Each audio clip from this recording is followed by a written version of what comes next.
أرست زينام إثيوبيا بحقاون بسلامون منقدي بر بحري المركب تقبرو دبلوماساو تعري أطانا خيرا كم تغزل منستر قدات وصافريتو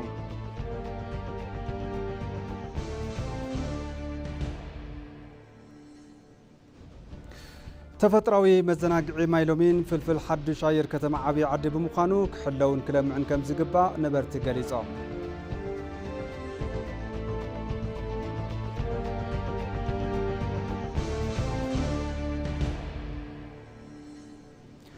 ودبت عن علم أبقى كفال أفريقيا زرزلو لبدا بديدو هبي ويون إنبوكس علم أوكل أحتاج تقلب هسوس سقاط عنا كبل أويجوم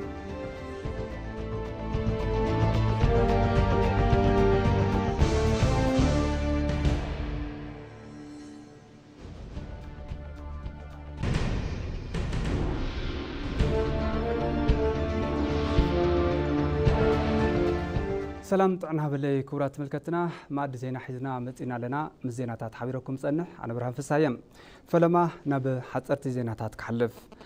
عبناي لوم زبن حملوي عصر أستات 400 كبابي تفاسس عبي قد بداسة زت كالي كبلو مكتل قدامي منستر تمسكن ترونه قاليتهم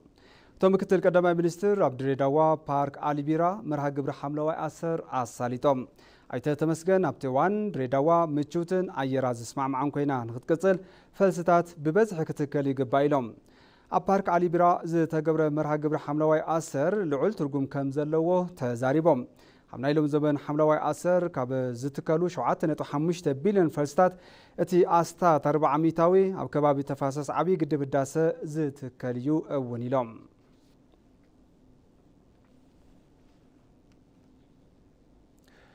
بيت مخري كل الجامبيلا هصوص قبائو يسالط اللهم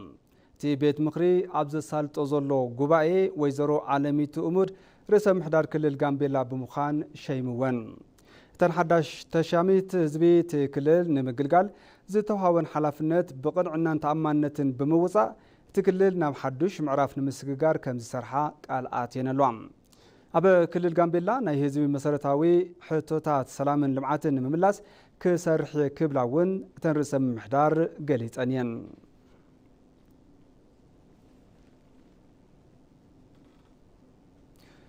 تشاينا نخلتميتي إثيوبياوين تمهارو نتعدل تمرتي محابا أفليت ألم منغستي تشاينا نإثيوبياوين تمهارو بزهاو نتعدل تمرتي تربحتي كابزخونو توم 23 تمهارو بإمباسي تشاينا أب إثيوبيا سنسرعات مفناو تغير لهم أما خارج منستر تيمباسي شن ميكيمين تشاينا بستفرال العورتات مس إثيوبيا بمتحبار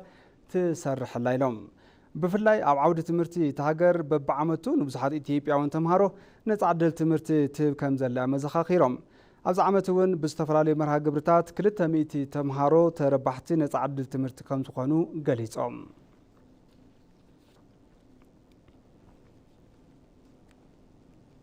حزد ما بزرزر نابز حزنيام زيناتاتيك حلف زفر حرشا ناب ميكانايزد بمسققار مهرتن فرياتن أب معباي تخرت كم استقبره مكتل قدامي منستر تمسكن ترونه قليصهم حقراوي عودة مريت فورم انفستمنت أب ملينيوم عداراش تخفيت لهم نيز أبصاب روتوركو أبادي دمكان هاجرو عودة مريت فورم انفستمنت حرشا عمق أقمي حرشا نربح بزبل مري حسب أب ملينيوم عداراش تخفيتهم أب مخفتي تيس نسترعات استرخبو مختل قدامي منستر تمسكن ترونه أب إثيوبيا زلو متشو كنتات حرشا بزقبا متقامي دليلهم Ethiopia is a country blessed with abundant natural resource.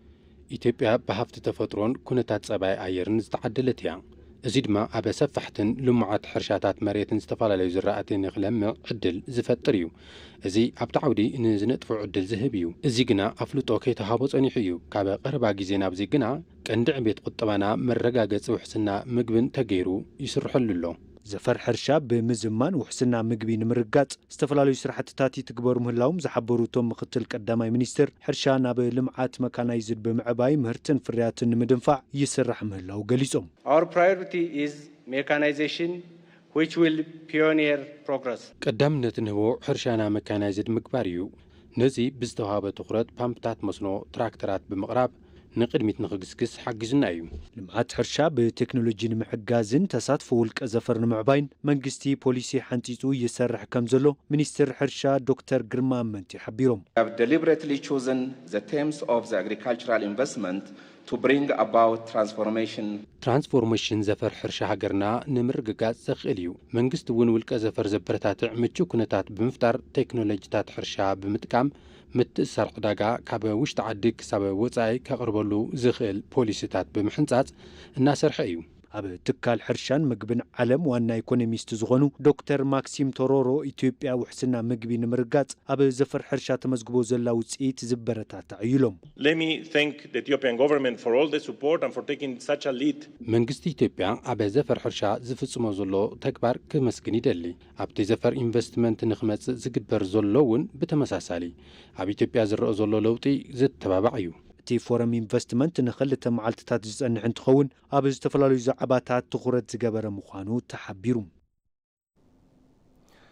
ኢትዮጵያ ብሕጋውን ብሰላማውን መንገዲ በሪ ባሕሪ ንምርካብ ትገብሮ ዲፕሎማስያዊ ጻዕሪ ኣጠናኺራ ከም ትቕጽል ሚኒስትር ጉዳያት ወጻኢ ኣፍሊጦም። ኣቐባሊ ቃል ሚኒስትር ጉዳያት ወጻኢ ኣምባሳደር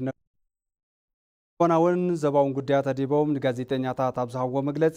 ኢትዮጵያ ነዚ ሕጋውን ሰላማውን ሕቶ ስዒቡ ዝተፈላለዩ ኣፈላላያት ክሳብ ዝፍትሑ ዲፕሎማስያዊ ጻዕራ ከም ትቕጽለሉ ረጋጊጾም ኣለዉ። ኢትዮጵያ እንደ ሀገር የባህር በር ለማግኘት ጥያቄ ሲያነሳ እንደ ነውር ነበር የሚቆጠረው። ኢትዮጵያ ከም ሃገር በር ባሕሪ ንምርካብ ሕቶ እንትተልዕል ከም ነውሪ ይቁጸር ነይሩ። ሕዚ ኣደራዳሪ መንግስቲ ቱርኪ ሓዊሱ ኩሎም ዓለም ለኸ ደገፍትና ኢትዮጵያ ብሕጋውን ብሰላማውን መንገዲ በር ባሕሪ ከም ዘድልያ ተቐቢሎም እዮም። እዚ ዓብይ ነገር እዩ። ስለዝኾነ በታ ኣንፈት ንሱ ሕዚ እውን ኣጠናኺርና ንቐጽሎ ምንቅስቓስ ተሃለወ ብዘይጎንፂ ነቲ ዞባ ናብ ዘይምርግጋእ ብዘየእትው መልክዕ ሕቶ በር ባሕሪ ተጠናኺሩ ዝቕጽል እዩ። ኢትዮጵያ ብዙሓት ኣማራጽታት ኣለውዋ። ምስ ሶማሌላንድ ኾነ መንግስቲ ፌደራል ዝግበሩ ልዝባት ነዚ ኣብ ግምት ብምእታው ዝካየዱ እዮም ዝኾኑ። እቶም ኣቐባሊ ቃል ኣብ ዝቕነ ኣብ ሊባኖስ ዘሎ ዋናዊ ኩነታት ኢትዮጵያውያን ካብ ሊባኖስ ብቕልጡፍ ንክወፁ ዝገብር ኩነታት ከም ዘለን ዜጋታት ተረጋጊኦም ስርሖም ክሰርሑ ከም ዝግባእን ተሓሳሲቦም። ሊባኖስ ውስጥ ወደ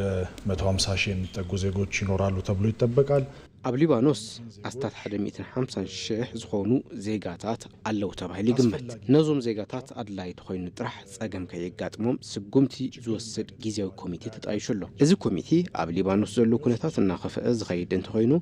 ዜጋታትና ዲፕሎማት ኢትዮጵያ ኢሉ እውን ኢትዮጵያ ከም ሃገር ኣብ ቤይሩት ዘፍረየቶም ሃፍትታት ኣብ ምሕላው ትልሚ ተዳልዩ ነቲ ጉዳይ ብጥንቃቐ እናተኸታተለ ይርከብ። ብኻልእ ወገን እቶም ኣቐባሊ ቃል ኣብ ሶማልያ ዝግበር ወፍሪ ኣብቲ ዞባ ወጥሪ ብዘይፈጠር መገዲ ብጥንቃቐ ክዋደድ ከም ዝግባእ ኢትዮጵያ ተኣምን ኢሎም። እዚ እንተዘይኮይኑ ግና ብሄራዊ ጥቕምን ድሕነትን ኢትዮጵያ ኣብ ሓደጋ ዘንጸላል እንተኾይኑ ኢትዮጵያ ሙሉእ ብምሉእ ዓርሳ ናይ ምክልኻል መሰላ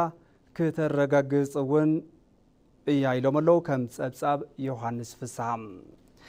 ስራሕቲ ግብርና ንምዝማን ዝዓለመ ሃገር ለኸ ፎረም ብኣዳላውነት ሚኒስትር ግብርና ኣብ ኣዳራሽ ሚሌንየም ተኸፊቶም እቲ ዝተዳለወ መድረኽ ምህርቶም ንምፍላጥ ከም ዝሓገዞም ድማ ተሳተፍቲ እቲ መድረኽ ገሊጾም ኣለዉ። ሙሉ ብርሃን ግርማይ ኣዘራሪባቶም ኣላ። ዝመጻ ሁሉ ካብ ጋምቤላ ያው በኢንቨስትመንት ሕርሻ ተሰማሪ ዝርከብ ኣብዚ ዝመጻናሉ ዝተጋጀና ባዛር ዘሎ ያው ምርትና ንኽናፋልጥና ያው ተፈላለየ ዓይነት ምርትና ካብና ምርቱ ኣብ ዘቐድመ ትርኦም ዘለኹም እዚ ማሾ ይበሃል። ሰሊጥ መሸላ ኮይኑ ተወዛለ ዝበሃል መሸላ ዓይነት እዩ። በቆሎ ኣብዚ ኣሎ። ኣብዚ እንደገና ኩሪ ኣተር ኣለና። ካብ መሸላ ተፈላለየ ዓይነት ማሾ ደበርና ምርትና ኮረኮራ ዝበሃል ኣሎ። ደበርና ኮረኮራ መብዛሕትኡ ካብ ሑመራ ዝኸደ እዩ ንጥቀመሉ። ሰሊጡን ካብ ዝራእቲ ሰሊጥ ዘሎ ያው ናይ ወለጋ ታይፕ ዝበሃል ግን ሑመራ መብዛሕትኡ ንወስድ ንዘረኦ ያው በዚ መንገዲ ነስማራ ንርከብ ዘለና። ሒዝናዮ ዝቐረብና ማሽነሪ ናይ ዓውዲ መካየድን ናይ ማይ መኹዓትን መሽን ሒዝና መፂና ብዋናነት ንሰርሖም ስራሕትታት ግን ዝተፈላለዩ ናይ ሕርሻ ማሽነሪታት ኢና ንሰርሕ። ናይ ዕፉን መጨጨፍ ኣሎ ናይ ቾፐር ናይ መኖ መክተፍ እውን ኣለና ሕዝንያም ዝመፃና ምህርትታት ናይ ዘይት ቅብኣታት ዝበሃሉ ሰሊጥ ኣሎ ማሾ ኣሎ አኩራተር ኣሎ ካብኡ ከዓ ካብ ዝወፃኢ ከዓ ቡና ኣሎ እኽሊ ኣለና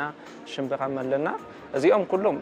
ስፍሕ ዝበለ ናይ ሕርሻ ቦታ ኣብ ጋምቤላ ኣለና ባዕልና ኢና ነምርቶ ካብኡ ከዓ ኣብ ሑመራ ናይ ሰሊጥ ምህርትታት ዓዲግና ኤክስፖርት ንገበር ኢና ዘሎ ኩነታት ዘሎና ንሕጂ ሕዝንያ ዝመፀና ምህርትታት እዚኦም እዮም ትማሊ ዑደት ገይሮም ነይሮም ግብርና ሚኒስተር ምክትል ጠቅላይ ሚኒስተር ነይሮም ዑደት ገይሮም ነይሮም ደስ ኢሎም ብጣዕሚ ኣጨብጨቦም ኸይዶም ምክንያቱ ሓደ መጀመርያ ግዜ ተሰሪሑ ካልኣይ ከምዚ ዓይነት 90% ብናይ ባዕልና ፈጠራ ተደሪኽና ምስራሕና ብጣዕሚ ጽቡቕ እዮም ተገንዚቦሞ ብጣዕሚ ጽቡቕ ስለ ዝኾነ ያው ኣድኒቖምና ጽቡቕ ስራሕ ምዃኑ ተዓዝዮም ኸይዶም ኣለዎ ማለት ናይ ትማሊ ዑደት ብጣዕሚ ደስ በሃሊ እዩ ምክንያቱ ንሕና ክልተ ነገር ለወሰድናሉ ኢና ሓደ ዘለና ደካማ ጎንታት ፈሊጥና ንቐጻሊ ኣብ ምምሕያሽ እንተግአሉ ካብኡ ከዓ ጠንካራ ጎንታት ኣስተያየት ዝተዋሃቡና ከዓ እሶም ከዓ ሒዝና ንቐጻሊ ምምሕላፍ እዩ ደስ በሃሊ እዩ ያው ማለት መብዛሕትኡ ጋምቤላ ከምዚ ዓይነት ምርት ዝምረት ዘላ ይመስላቶም ግን አሁን ማሽን ክንነግሮም ከለና መብዛሕትኡ ኣብ ኦሮሚያ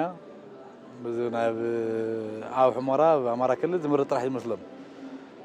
እና ምርቶና ክንነግሮም ከለና ብጣዕሚ ይድነቁ እሞ ያው እዚ ማሽን ክነሪኦም ከለና ከምዚ ዓይነት ፅራት ዘሎ ማሽን ተምርቱ እዚ ማሽን ደራይ በሉ ኮንታክት ንገብርና ቢዝነስ ካርድ ንላወጥ ብዙሓት ሰባት ንፋልጣልና ያው ፅቡቅ ዕድል ይህሉ ኢለ ተስፋ ንገብር ከምዚ ዓይነት ምድላው ብጣዕሚ ዓብይ ነገር እዩ እቲ ዕዳጋ ንምትእስሳር ንምፍላጥ እቲ ናይ ሕርሻ ሜካናይዜሽን ኣብ ምዝማን ዘለዎ ኣስተዋፅኦ ብጣዕሚ ዝለዓለ እዩ ምክንያቱ ኣብቲ ኸዚ ግሎባላይዜሽን እውን እሱ ዝጠልቦ ስለ ዝኾነ ናይ ዘመናዊ ሕርሻ ዝጠልቦ ስለ ዝኾነ እሱ ግድን ክተኣታተ ክኽእል ኣለዎ እዚ ድማ ብጣዕሚ ዓብይ ኣድቫንቴጅ ይፈጥር እዩ ኢልና ኢና ንሓስብ ከምዚ ዓይነት ኤግዚቢሽናት ምህላው ከምዚ ዓይነት ስቴጅ ምህላው ብጣዕሚ ነቲ ዓዳጊ ንሻያጥን ብጣዕሚ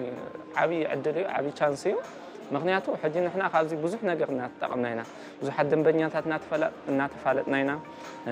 ካብኡ ከዓ ካብ ካልኦት ከዓ ንወስዶ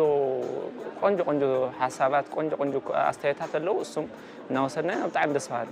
ኣብ መቐለ እዩ እቲ ዋና ንሕና ነምርተሎ መቐለ ኮይና ኢና ንሰርሕ ናይ ሕርሻ መሽነሪ ብዋናነት ኸዚ ብደንቢ ጌርና ኣቲና ኣለና ሓደሽቲ ፈጠራታት እውን ኢና ንሕና ንፈጥር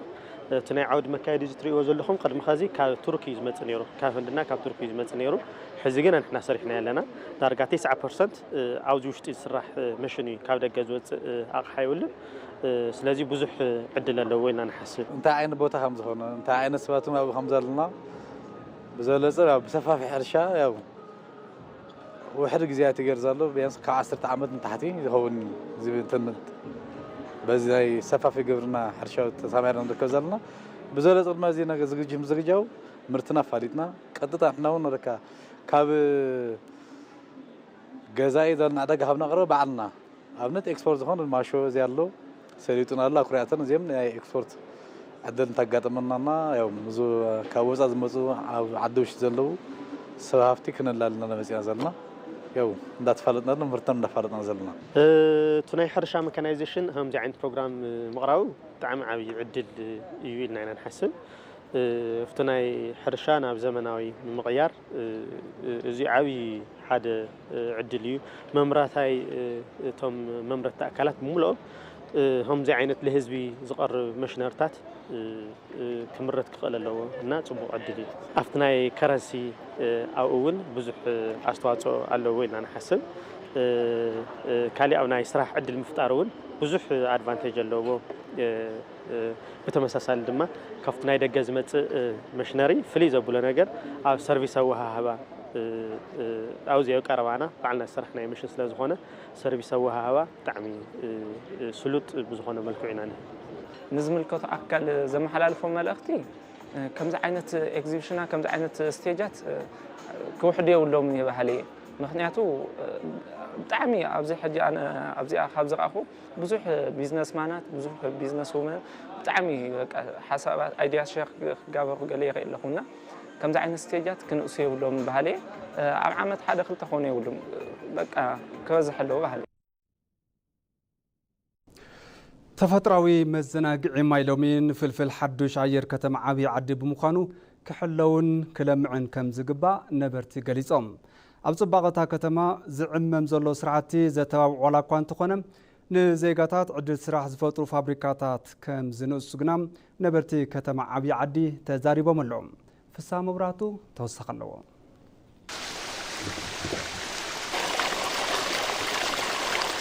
ማይ ሎሚን ብሕብረተሰብ እቲ ከባቢን ተወላዲ ዓድን ብዙሕ ዝተዘርበሉ ቦታ እዩ ንከተማ ዓብዪ ዓድን ከባቢውን ዝመዓጉ ኣየር ዝተሸከመ ከባቢ እንተተባሃለ እውን ምግናነ ኣይኮነን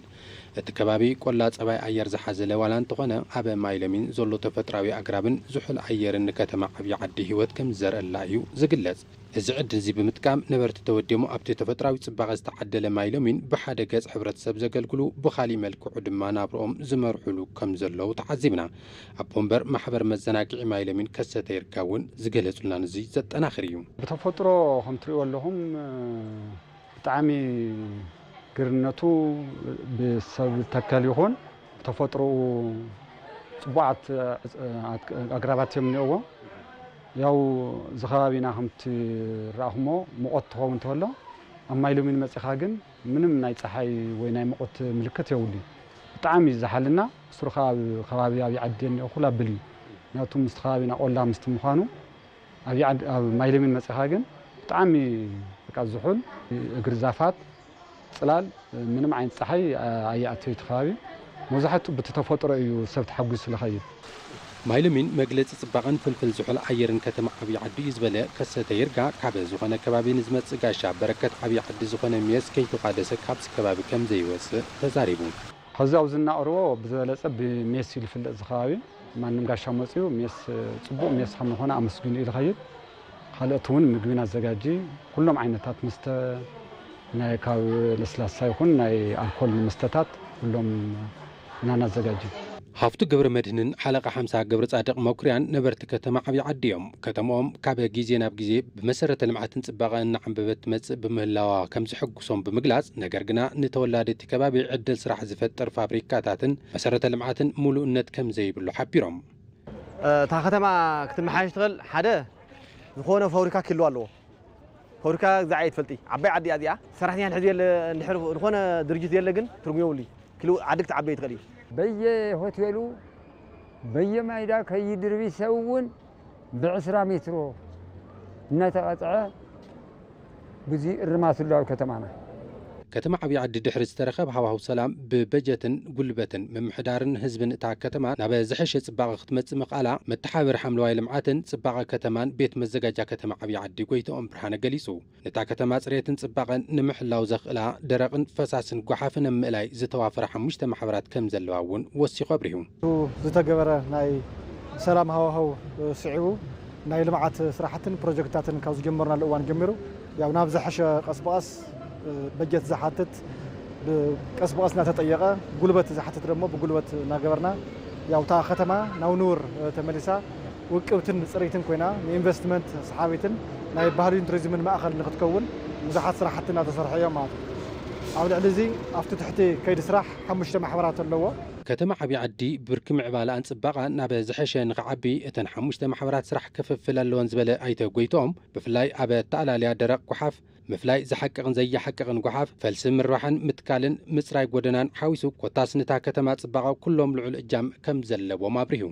እታ ሓንቲ ማሕበር ፅሬት ኣስፋልት እያ ያው ንሪኦ ዘለና እቲ ከተማ ዘሎ ፅሬት ኣስፋልት እናፅሬት ትውዕል ማሕበር እያ እታ ሓምሸይቲ ማሕበር ንብላ እታ ናይ ፍልሲ ጣብያ እያ ማለት እዩ ፍልሲ ጣብያ ኣብ ማይ ሎሚን መናፈሻ ዝርከብ ፍልሲ ጣብያ ኣላትና ኣብቲ ናይ ፍልሲ ጣብያ ስራሕቲ ያው ተኽሊ ነምረቱ እዮም ዝሓግዩ ማለት እዩ ተኽሊ ነፍሪ ሓግዩ እዚኦም ከዓ ኣብ ለም ዘበን ዓመት ናይ 50,000 ተኽሊ ኣምሪቶም ያው ኣብ ከተማና ተኽሊ ክትከል ክኢሉ እዩ ማለት እዩ ማእኸል መዘናግዒ ማይ ሎሚን በቲ ተፈጥሩ ዝነበረ ኩናት ጉድኣት ከም ዝበፅሖ ዝገለጸ ጎይቶኦም እዚ መሊስካ ናብ ሙሉእ ጽባቐን ማዕረጉን ንክምለስ ዓቕሚ ዘለዎም ኣካላት ንክሳተፉ ይስራሕ ከም ዘሎ ገሊጹ ናይ ህዝቢ መናፈሻ ተባሂሉ እዩ ዝፅዋዕ ማይ ሎሚን ዝኾነ ጋሻ ወይ ዝኾነ ሕብረተሰብ ካብ ካልእ ዓዲ ናብ ዓብዪ ዓዲ ክመጽእ ከሎ ቁጥሪ ሓደ ማይ ሎሚን ናይ ህዝቢ መናፈሻ ክረይ እዩ ዝመጽእ ማለት እዩ زي كع بولك نوز متن دي زلنا من النجار جن نوز متن يكون إنه النجار أنا وسلوزي معتي وزحت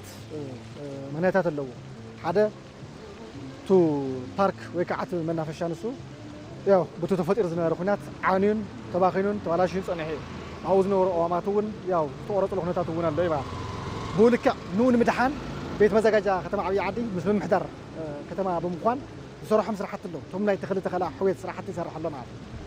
مايلمين ግን بوطرح زملس زي كونس عوي بروجكت تهانيصلو بروجكت بروبوزال وون تغيرلو ياو محمسون زلو خوينو متعدب زገልጽ ستراكشر تسريحلو هنصاو تسريحلو بولك او معرفون كسرحلو زغل كنتات كفطر اللوزل قطر حاده تخرت تغير زل حزي ማለት አበ መወዳእታ ማሕበር መዘናግዒ ህዝቢ ማይሎሚን ንበዓል አሸንዳ እኹል ምድላው ገይሩ አጋይሹ ንምቕባል ይጽበቅ ከም ዘሎ ከሰተ ይርጋ ገሊጹ ማይሎሚን ሙሉእ ዓቕምና ብሙሉእ መስተንግዶ ሙሉእ ዝግጅት አዘጋጅና ያው ንጽበየኩም ለና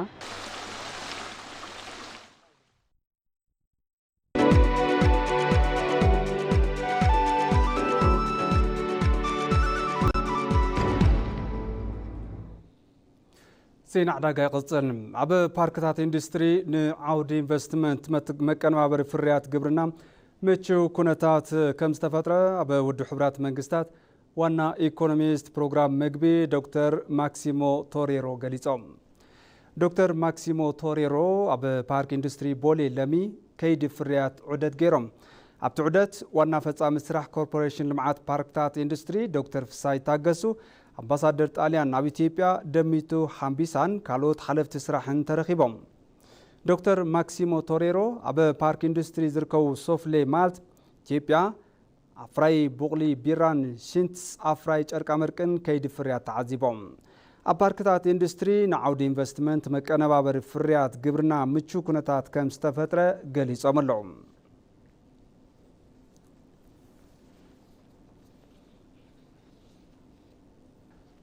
ممحيش ماكرو قطبا نمهرتن مفراينتن زفر أفريت اندستري اون تاوغدا كمزلو تغليزوم كتا انفستمنت وصاي بمسفاح نشمت تقول عمارات زعبي تبايلو نصبصاب وينشات دجاني نازريت بريهو ممحيش ماكرو قطبا قدم حزيز نبروت أقامات بمقراف عبيت إثيوبيا بزلاقنة المقصال زبرتا تعسقوم تمخانو أبا فريات حاتين زتوافر هنداو بعل هفتي بيهافيش تانداري نقل قالو زينا إثيوبيا قليتهم اتم محاشي بفلاي سور سددو محاورات أقامات قطبا بمفتاح قطبا عبيت المقصالن تربح الناس زيقاتات نمرقاتن مسارات زنبر مخانو على العلام. My reflection is it's well thought of.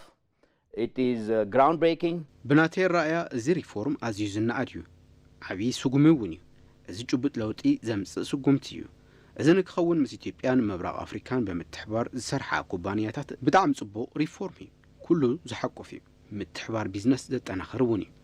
اتمام محيش قطبا نوددر كفوت بمقبار قطبا زهاجر بمسارتها النزغير سقمتو مخانو حبيرام كتا انفستمنت وتأون ناي مسفح قدا خمتلو بمقلات نشماتي عماراتي زاسف حيلهم. We cannot have a situation where manufacturers أفريتي ببزحي أبزهلو لكونتات وشتي فريات كاب درجان تحتي زخون اللو أقباب كهلو يخلن عمريت أفريكا أفراين تهلو التاوت يوسخلو عدل فترة سرحون يقافح مهرتي أتاوي متكاي كاليو تاكسون يأكب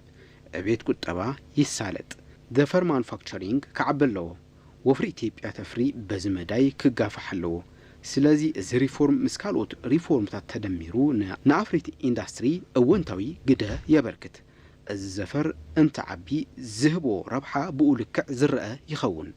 أب زخونة من قد هيوت ركبو زيقاتات زهجر زي محاشي وانتاو لوت يحزو كم زمت بمأمان نتاقبارون نتون ختاقهو حاتي توم.